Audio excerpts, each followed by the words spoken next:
Hey, what's up? It's another Monday edition of Locked On Raptors. Thanks for being here as always. I am Sean Woodley, and I am joined on today's show by Vivek Jacob from Raptors.com to talk about the Raptors' loss to the Warriors last night. We'll go through our biggest takeaways. We'll hand out a due to the game, and we're also going to play a game called the Raptors Trust Meter, where we're going to run through the Raptors regulars and determine whether or not we trust that they're going to do what they're assigned to do when they check into a given game. That's all coming up on today's episode of Locked On Raptors to begin your week. You are Locked On Raptors, your daily Toronto Raptors podcast, part of the Locked On Podcast Network, your team every day.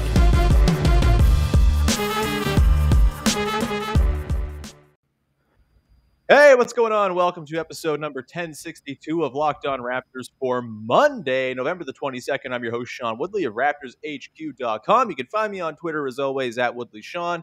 You can find the show at Locked On Raptors. And, of course, you can find the podcast free and available on all your favorite podcast apps and platforms. You can subscribe, follow, rate, review, all that good stuff.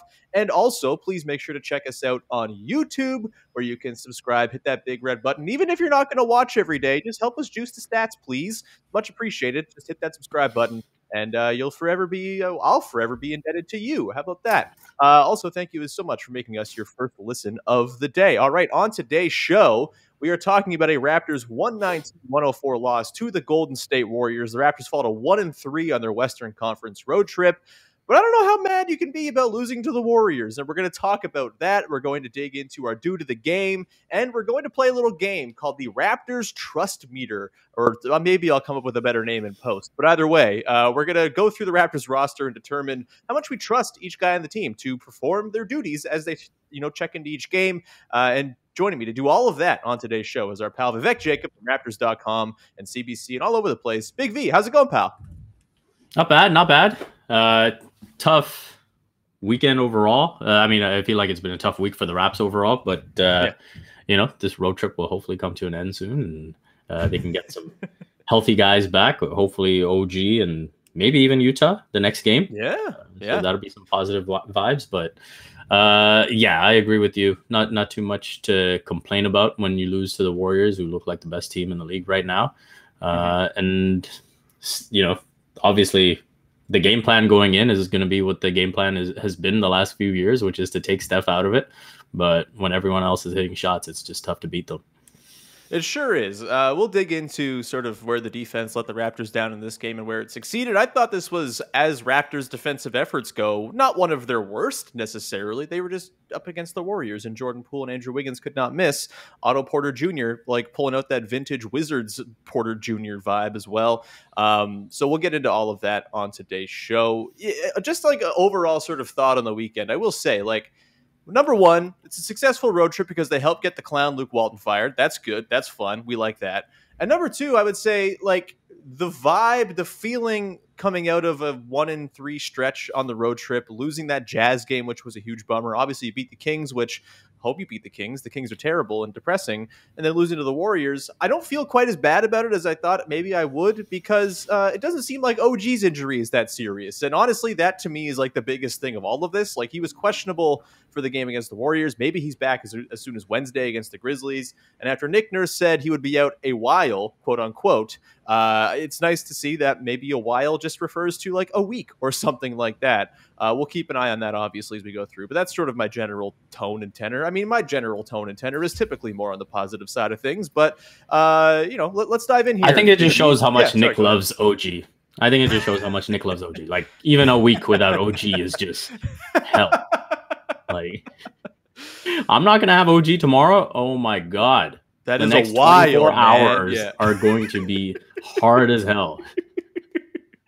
Hey, OG would have made things a lot easier against the Jazz and Warriors. There's no doubt about that. But we can leave OG talk for now. Let's dig into our big takeaways, Big V, from the game against the Warriors. I'll put it to you. What was your biggest takeaway from last night's 15-point loss that honestly didn't quite feel like it was 15 points? They lost that deficit in the first 3 minutes of the game, and then they played even basically the rest of the way through. If you want to take the glass half full approach, what were your overall takeaways? I think for me, when you look at how this game played out versus how it played out against the Kings, it shows the value of two-way play. And I think for all the improvements Gary Trent Jr. has made, I thought he was kind of exposed in this one. And I think that's part of why we didn't really see too much of him later in the game. And yeah, it was a rough one for him. It's going to happen. Fred VanVleet, obviously, it was kept quiet for a lot of the game too, really struggled to hit a three. But I mean, he had a huge defensive responsibility on his shoulders, and he carried that out amazingly well. So yeah, I think it was just a lot to ask in a game where, you know, the Warriors are going to demand that you keep up with them offensively and also defend at a high level. And so I think, you know, those first 8 minutes, what was it, 27-9? The Raptors obviously couldn't keep up offensively. And that was pretty much the game, because you give the Warriors that type of advantage with the improvements that they've made this year compared to last year. You know, last year, there's probably a run to be made and really make a game of it. But, you know, no matter what the Raptors did, it seemed like the Warriors were able to keep them at arm's length pretty easily. I got to say, I'm a pretty big fan of the evolution of the fake comeback, where now it's just Fred VanVleet decides in the middle of every fourth quarter it's time to hit 3 enormous threes in a row. It's just like, we're going to cut out the middleman. I will do the fake comeback myself, damn it. It's a good time. But yeah, I mean, as 15-point losses go, this one didn't really feel like they were, you know, totally outclassed for the entirety of the game or anything like that. I mean, they had stretches where they looked strong, where their offensive process was nice. And I think, like, their defense, in theory, that's probably the way to go about it against the Warriors. As terrifying as the proposition of the Raptors completing back-end rotations is right now, I think you'd much rather, you know, just kind of take Steph out of the action and almost play 4-on-4, which is what they did. If you see some of the screen caps of, like, Fred just, like, pushing Steph further and further towards the half-court line, it really was 4-on-4. And maybe you're not happy with 4-on-4 when your best defender in Fred VanVleet is hanging out up on the perimeter, not able to, like, kind of dig down and all that stuff. But yeah, I thought they approached this game reasonably well. And yeah, you have to score with the Warriors to stay with them. And they could not do that. They missed 9 free throws in this game, which was a big detriment to them. Gary Trent Jr. obviously going 3 of 16. Right now with no OG, they're pretty dependent on Gary Trent Jr. doing the heat check thing. And they didn't get it out of him in this one, despite him putting up plenty of shots and, you know, kind of quibbling with some calls and stuff like that. You know, it wasn't a perfect performance by any means. Obviously, they lost by 15, but I thought there were some positive things to take out of this one. You know, for me, I think Siakam looked really good again, kind of bouncing back from that Thursday performance against the Jazz. You know, I'm really enjoying the fact that he's just feels like he's got like a more of a like a scorer's edge this season. I think there was this thing last year where Pascal would kind of overpass, get sort of, you know, bogged down and feeling like he had to make the next play, whereas he was the best offensive player on the team. Sometimes you just want him to go the hell up with it. And I think he is going the hell up with it a little bit more this season. He's letting it rip from 3, which is really nice. You know, I didn't talk to you after the game on Friday where Siakam went for 32 on 12 shots in response to that Jazz game, Big V. But I'm curious, like, what were your overall impressions of Siakam in this one and the way he kind of approached a very difficult Warriors defense? Yeah, I think, you know, the matchup with Draymond was something that you always look for, especially after how the finals played out. And I thought there were possessions where he was smart enough to not force it, where like Draymond took away his first option, took away his second option, and it was like, okay, you've got nothing, kick it back out, and let's see what happens. So I thought he played that fairly smartly. And then there were times where, you know, he got to his sweet spots and maybe a couple of gimmies that he should have had didn't drop. You know, we saw that. But that's something, again, where if you look at the process right now with Pascal, a lot of it is good, barring that Jazz no-show. And yeah, I think just wipe that game off the face of the earth, please. I never want to think about it ever again.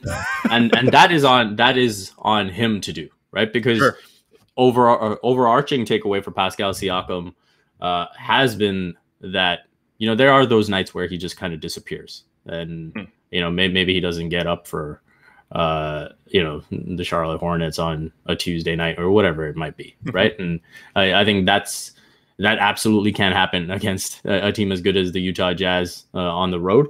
And part of that is just working his legs back into it. But I think that's, in terms of an overall thing that I'd like to see him sort of shove aside, is that consistency night to night, especially once his legs are fully in form. Yep, totally makes sense. There's still obviously plenty of growth to be done here, and I don't think we'll really see the best fully formed version of Siakam until OG's back in the lineup and they're able to play with their full complement of guys for more than like a game at a time. Because I do think like every one of these guys, because no one is a clear number one option who can carry the day by themselves, like they need some help. They need guys to, take advantage when the defense is leveraged against one of them and they can kind of make out of that. And I think they have a lot of guys who can do that, just they haven't been all together just yet. And I think we saw last night that starting lineup in particular, like the spacing's pretty tricky with Barnes and Birch both out there. It's kind of a tough slog. And so I'm glad to see Siakam still performing through that and bouncing back from that Thursday game. He's still at a 58.7 true shooting this season, which I'm going to be watching that number pretty carefully. His usage is down a little bit, which maybe is kind of to do with that. So we will see how that progresses. But I thought overall, pretty good stuff from Siakam in this one. Other stray quick thoughts, Scottie Barnes. I got to ask you about Scottie Barnes in this one. First half was incredibly rough. His defense remains honestly like almost Matt Thomas-esque at times, where he just like does not seem to know where he's rotating at any time and just happens to kind of happen into being there sometimes because he's tall and large.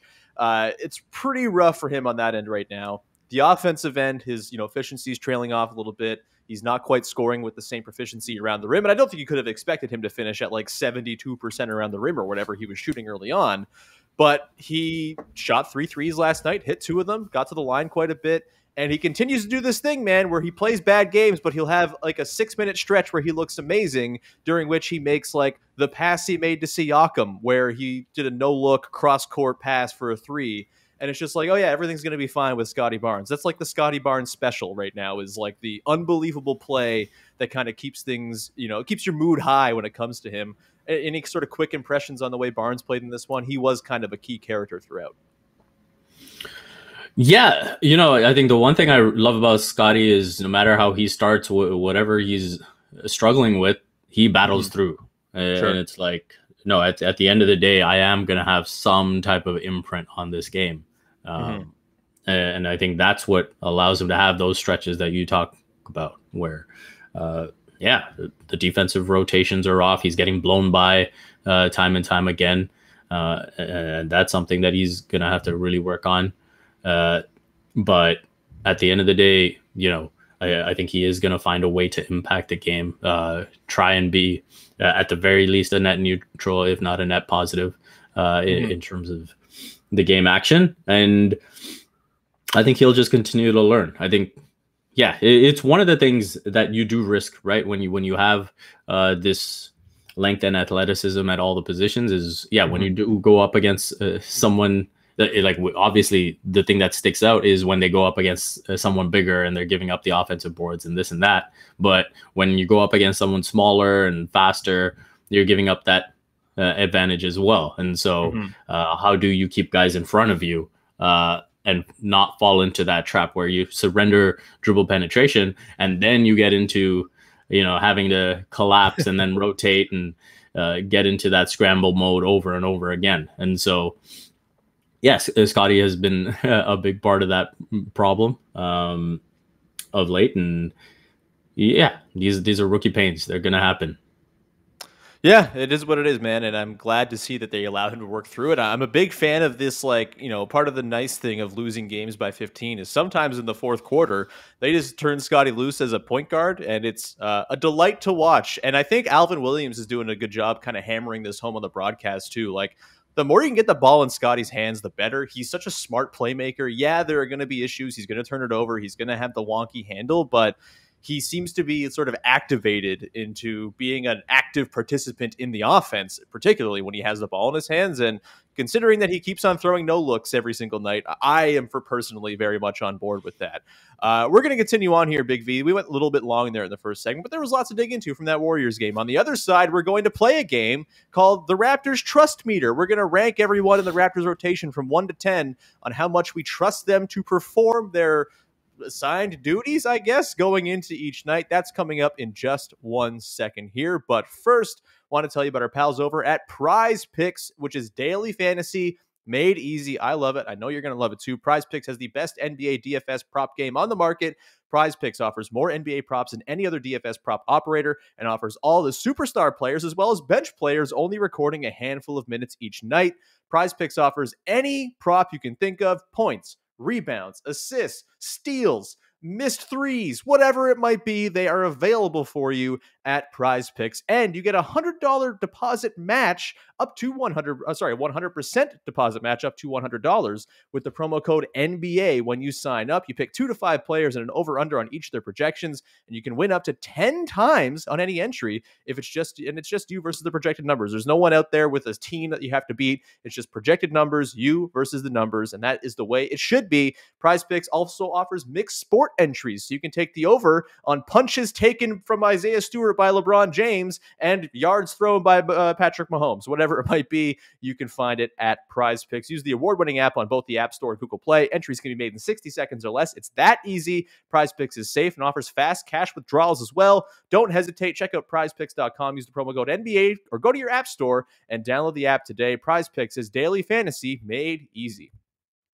Today's show is also brought to you by our pals over at DirecTV Stream. Does this sound familiar? You've got Succession, Great Canadian Baking Show, the Toronto Raptors to watch in one night. That's what I had last night. And because I'm not in America, I can't get DirecTV Stream, but it would really solve me having to watch on 3 different apps those 3 things if I had DirecTV Stream. Come to America. Come to Canada, please. It's called DirecTV Stream, of course. It is bringing your live TV and on-demand favorites together like never before, so you can watch your favorite sports, movies, and shows all in one place. It also means no more juggling remotes and no need to buy another device ever again. It's the best thing you'll ever do to your TV. And the best part is there is no annual contract. So get rid of the clutter and the confusion and get your TV together with DirecTV Stream. You can learn more at directtv.com. That's directtv.com. Compatible device required. Content varies by package. And once again, this is only available to our lovely listeners in the United States.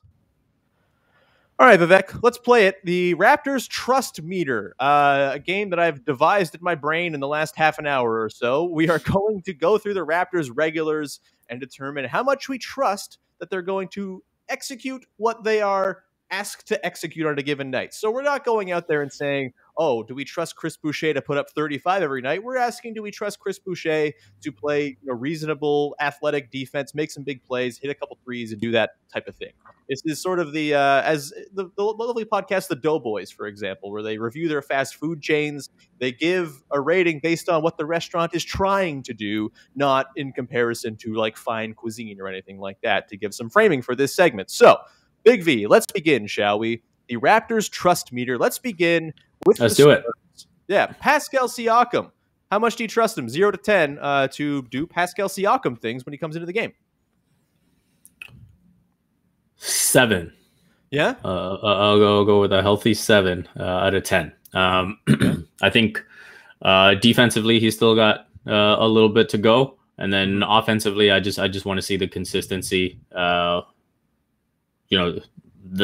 dud against the Jazz, just that can't happen, right? It was like 29 minutes before he got his first rebound. Yeah, I will always live with a 2 for 15 night, whatever it is. You struggle shooting the ball, that happens. Sure. But the other stuff has got to be there, and so I think for me, the last couple of seasons there has been just sort of the complete disappearance on certain nights, and so sure. I'd like to see that consistency. So I'll go with a 7. He's shown more often than not he is there, but I'd like to see the floor be higher.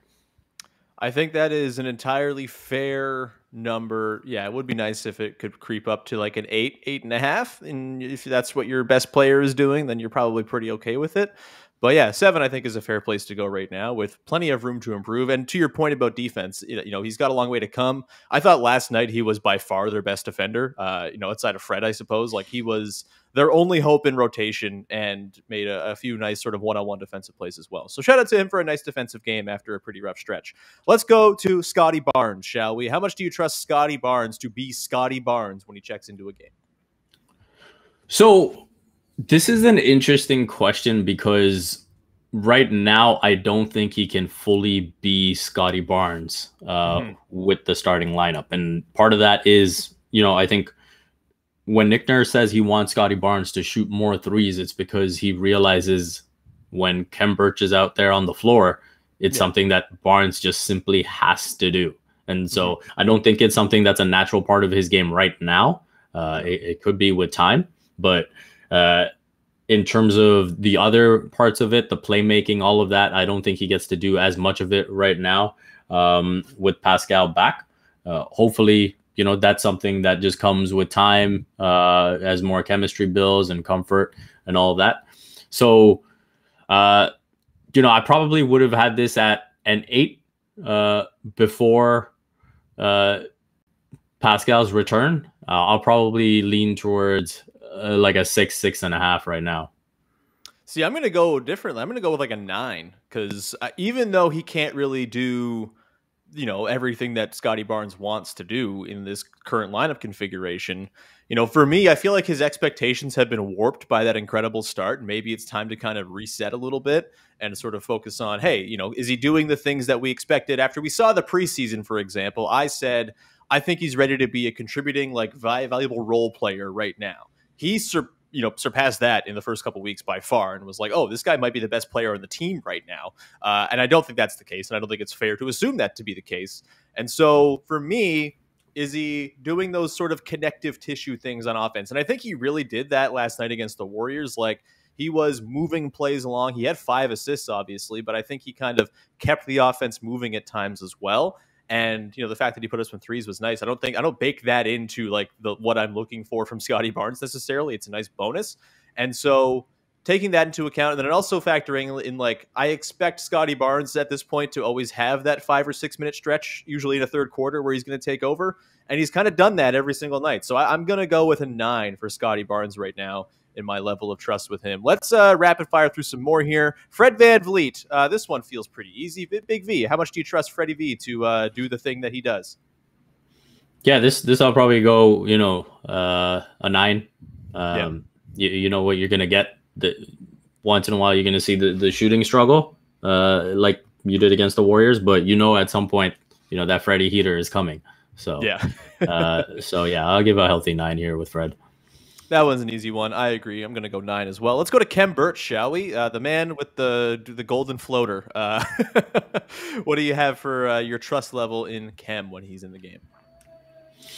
So he would likely be a 9 as well for me. But I'll give him an 8 because I do want to see the 3 ball, the confidence to shoot the 3 ball, especially from the corner. I think there have been more than enough times where he's had a really good look from 3 and he just doesn't have that confidence right now to take them.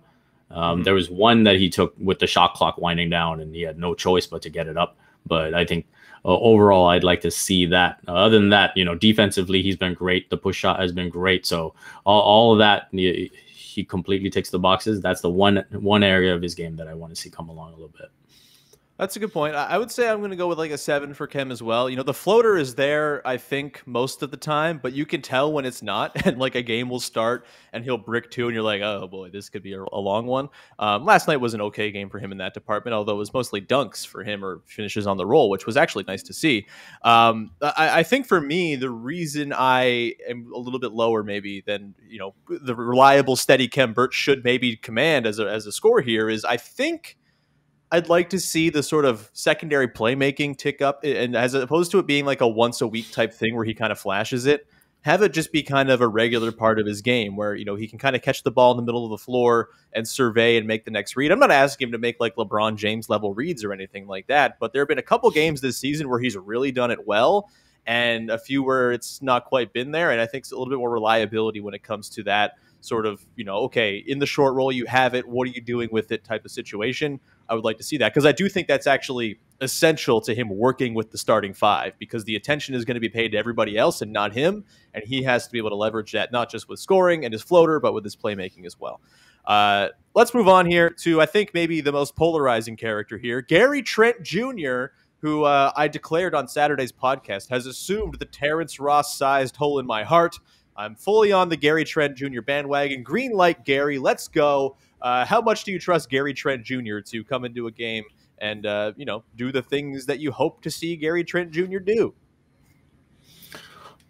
Look, Gary Trent Jr. is a 10 in terms of expecting Gary to do Gary things, right? For better, but that's the thing. It's for better or worse. Sure.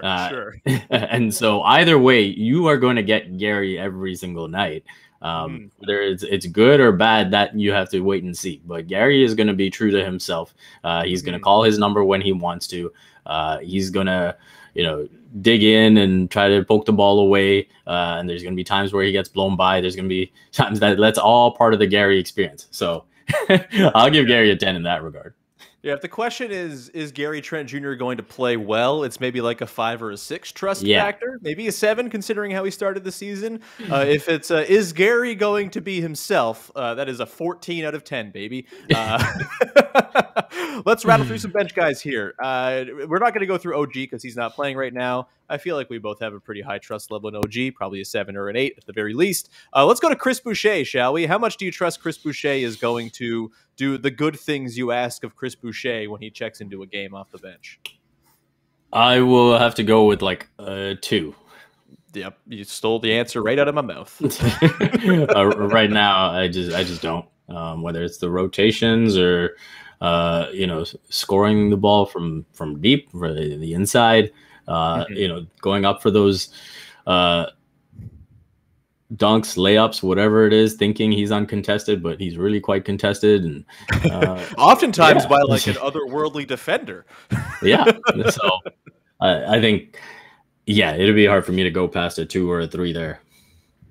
Yeah, I think the only thing you can trust about Chris Boucher is that you cannot trust him at all. And that's a bummer, but I think that's just kind of the corner he's painted himself into.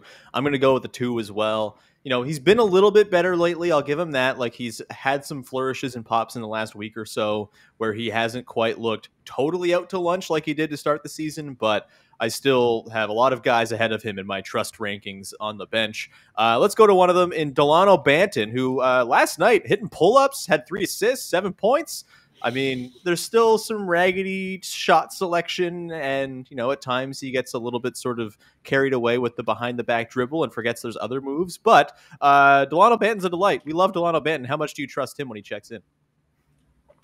I will say a 6 right now, and again, I think that's a healthy mark for a rookie. To have expectations of any rookie is tough. So I'll give him a 6. I think, when he did the right to left crossover and knocked down the triple, I was like, well, there's very few players that can do that.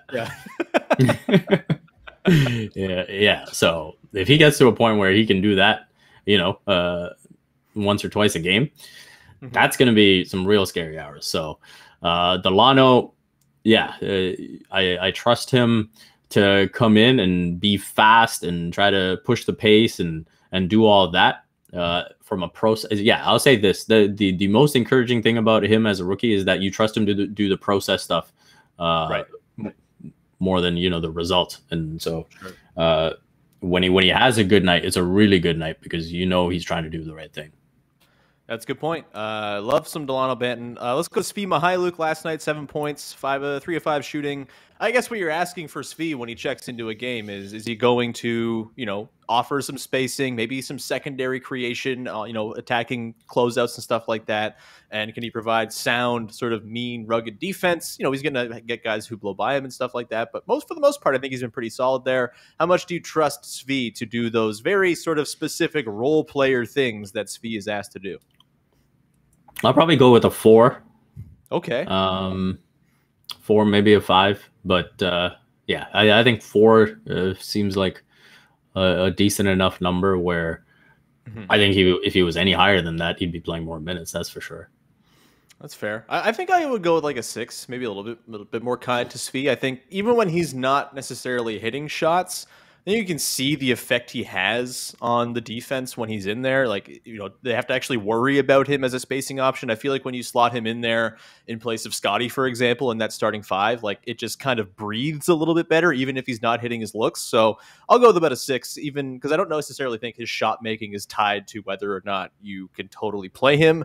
Although it would be nice if he could hit some shots. And it's nice to see that he's made a couple in the last game here after a pretty rough stretch. We have one guy in the regular bench rotation who we haven't gotten to yet, but we're going to get into the final segment as well in the due to the game. So we'll save him for that. But I do have one quick one here. Malachi Flynn, Vivek. I guess, do you trust him to come into a game, play 3 minutes, steal a defensive rebound out of an unaware rebounder's hands, and have a couple of moments that say, hey, this guy should play more? How much do you trust that you're going to see that from Malachi Flynn each night? I mean, yeah, you just described the Malachi special. Any player in the NBA can do that. That is the Malachi special. So this is another 10 right here. Yep. You trust 100%. Malachi. 30 seconds, 1 possession, 2 minute, Missy Elliott, 1 minute man. He's your guy.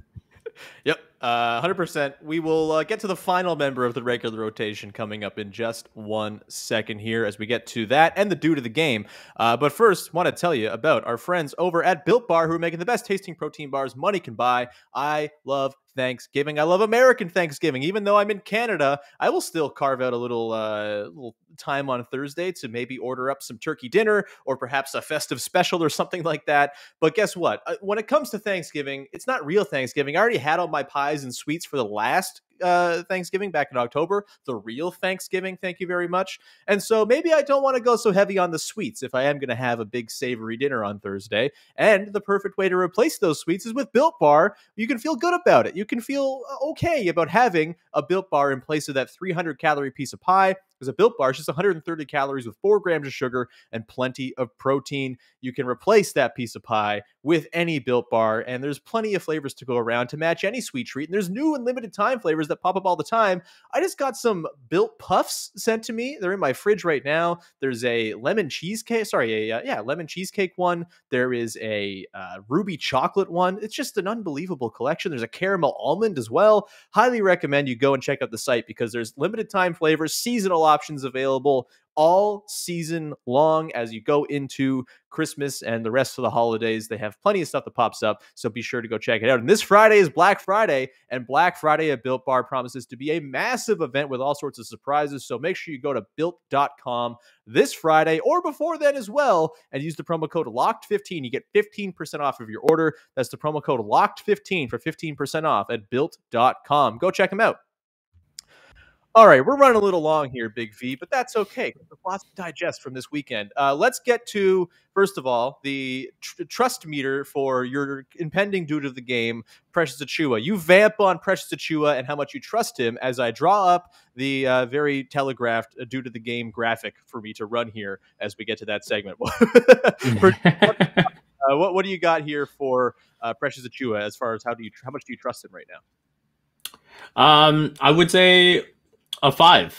I would say, there's nights where he's serviceable. There's nights where he's really struggled. But I think the encouraging thing is you would hope that maybe off the bench, he has a comfort level that maybe he didn't have going up against other starting units. And so with Precious off the bench, and you look at the performance from the bench as a whole over the last couple of games, going up against the Kings, going up against the Warriors, they've had a positive impact. They've been able to help the Raptors sort of change the momentum of the game. And as Fred Vanvleet said, that's what good benches do. So I do subscribe to the theory that maybe the best thing for that bench unit is to maximize the chaos. And so when you've got Delano and Boucher and Precious out there, that is certainly what you're going to do.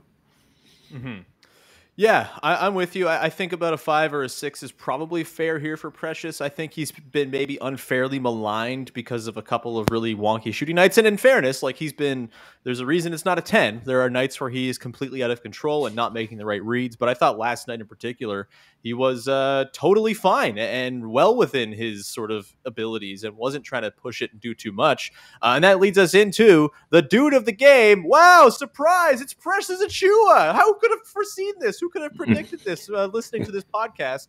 Precious Achiuwa gets his first due to the game win of the season.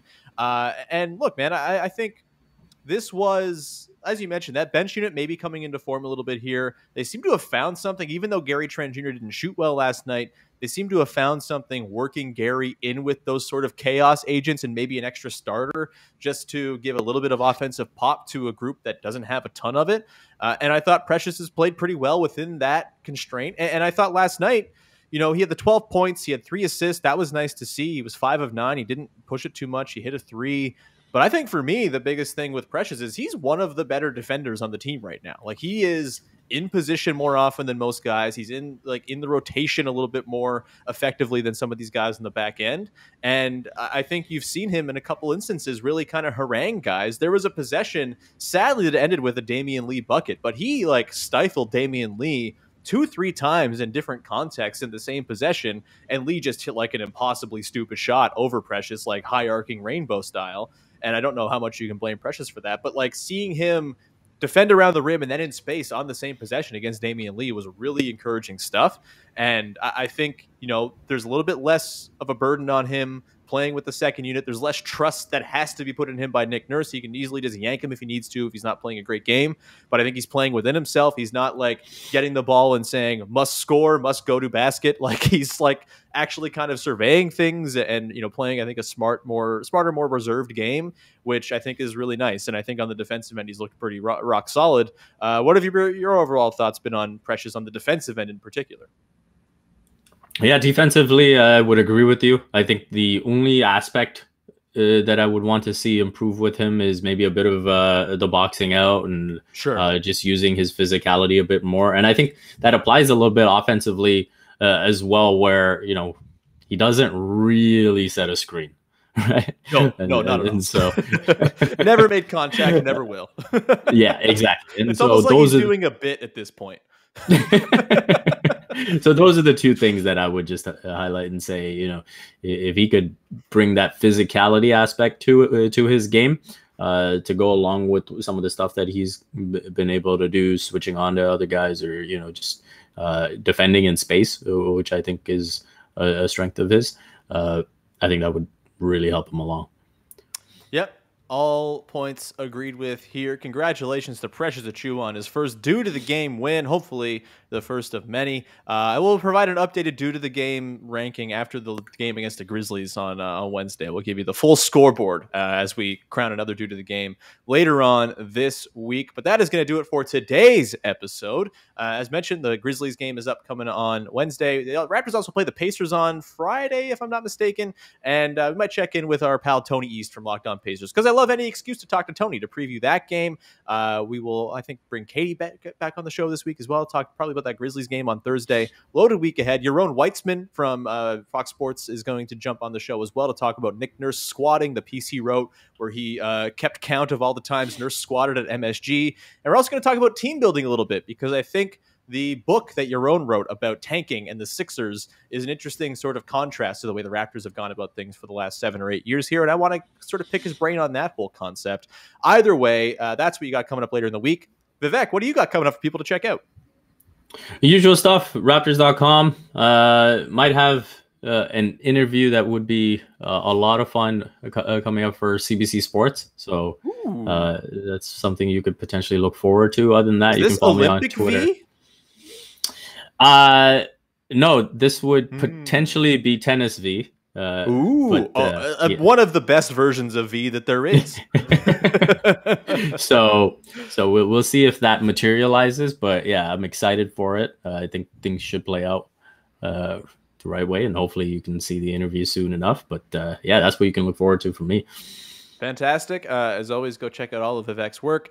You can find me on Twitter at WoodleySean. As always, subscribe, rate, review, all that good stuff. It's always appreciated when you take the time to support the podcast in any way you so please. But please, the YouTube, please subscribe there. It's so appreciated, and it really helps us and strokes my ego and makes us more presentable to the algorithm, the almighty YouTube algorithm. That's going to do it, though. We will talk to you again tomorrow with Yaron Weitzman talking all about Nick Nurse in the squat position, tanking, team building, all that good stuff. And thank you so much. We will talk to you then. Bye-bye.